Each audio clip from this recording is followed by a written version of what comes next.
Now, our leadership depends, as it always has, on our economic strength, on our military strength, and on our moral strength.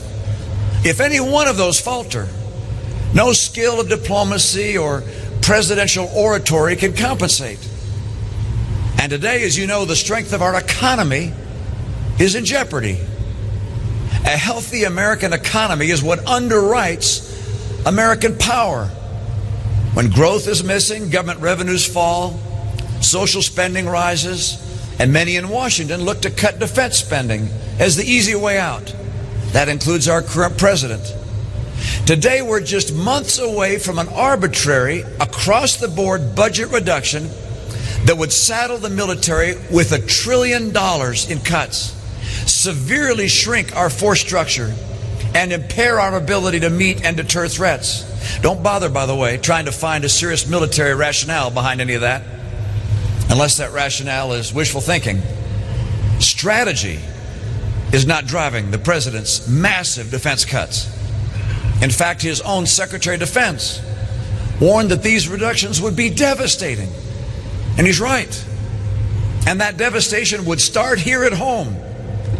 Mark my words, those cuts would only weaken an already stretched VA system and our solemn commitment that every veteran receives care second to none.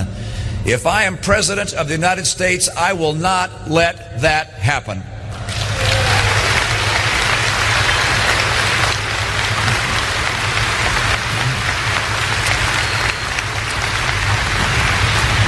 This is no time for the president's radical cuts in our military. Look around the world. Other major powers are rapidly adding to their military capabilities, some with intentions very different than our own. The regime in Tehran is drawing closer to developing a nuclear weapon. The threat of radical Islamic terrorism persists. The threat of weapons of mass destruction proliferation is ever present. And we're still at war and still have uniformed men and women in conflict. All this and more is going on in the world, and yet the president has chosen this moment for wholesale reductions in the nation's military capacity. When the biggest announcement in the last State of the Union address on improving our military was that the Pentagon will start using more clean energy, then you know it's time for a change.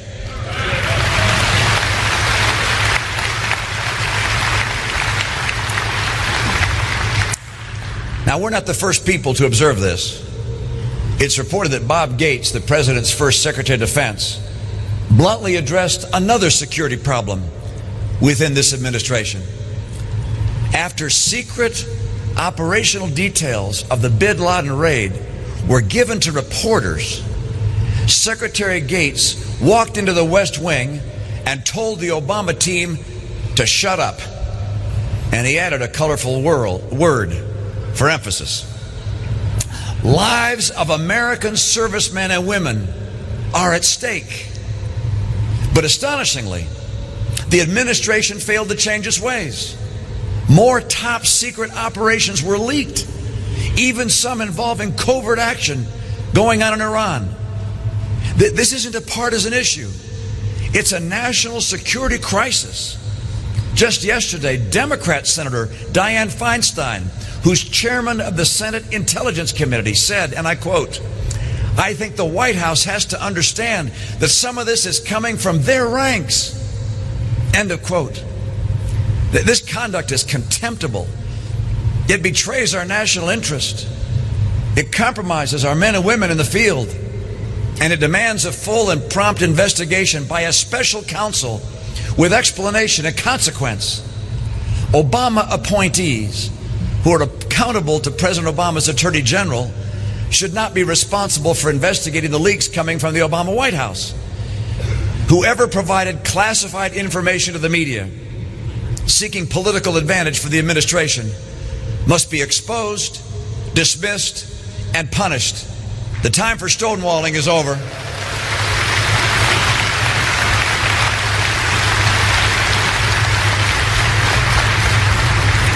It's not enough to say the matter is being looked into and just leave it at that. When the issue was the political use of highly sensitive national security information, it's unacceptable to say, we'll report our findings after the election. Exactly who in the White House betrayed these secrets? Did a superior authorize it? These are things that Americans are entitled to know, and they're entitled to know it now. If the president believes, as he said last week, that the buck stops with him, then he owes all Americans a full and prompt accounting of the facts.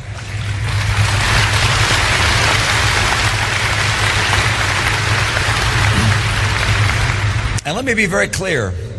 These events make the decision we face in November all the more important. What kind of White House would reveal classified material for political gain? I'll tell you right now, mine will not.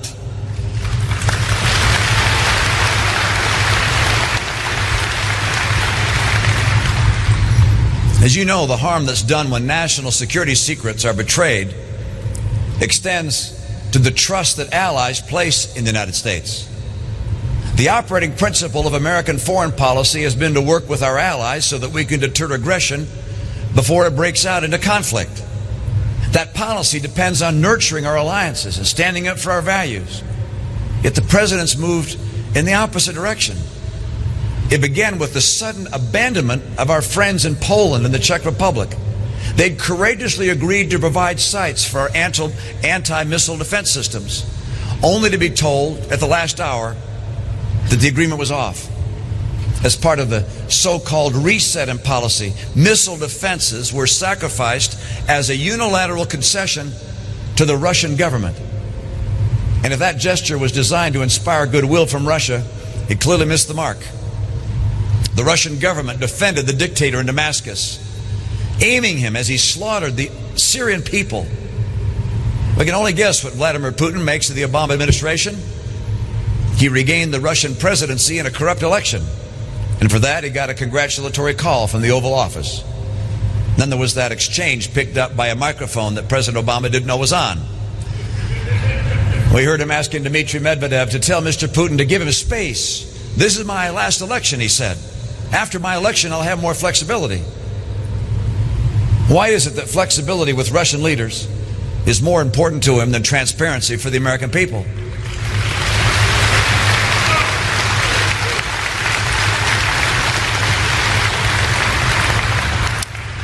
Now, the president did have a moment of candor, however, just the other day.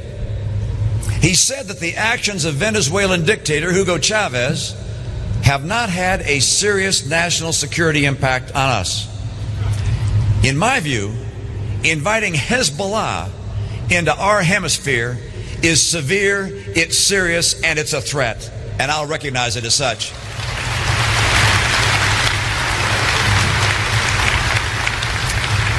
But at least he was being consistent.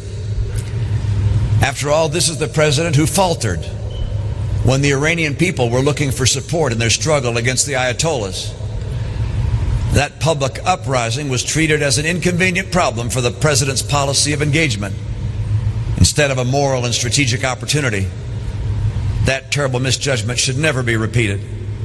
When unarmed men and women in Tehran find the courage to confront their oppressors at risk of torture and death, they should hear the unequivocal voice of an American president affirming their right to be free. I'm going to be leaving Reno this evening on a trip abroad. It will take me to England, Poland, and Israel.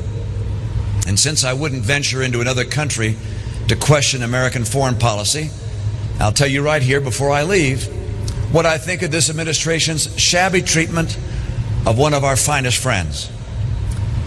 President Obama is fond of lecturing Israel's leaders. He was even caught by a microphone deriding them. He's undermined their position, which was tough enough as it was.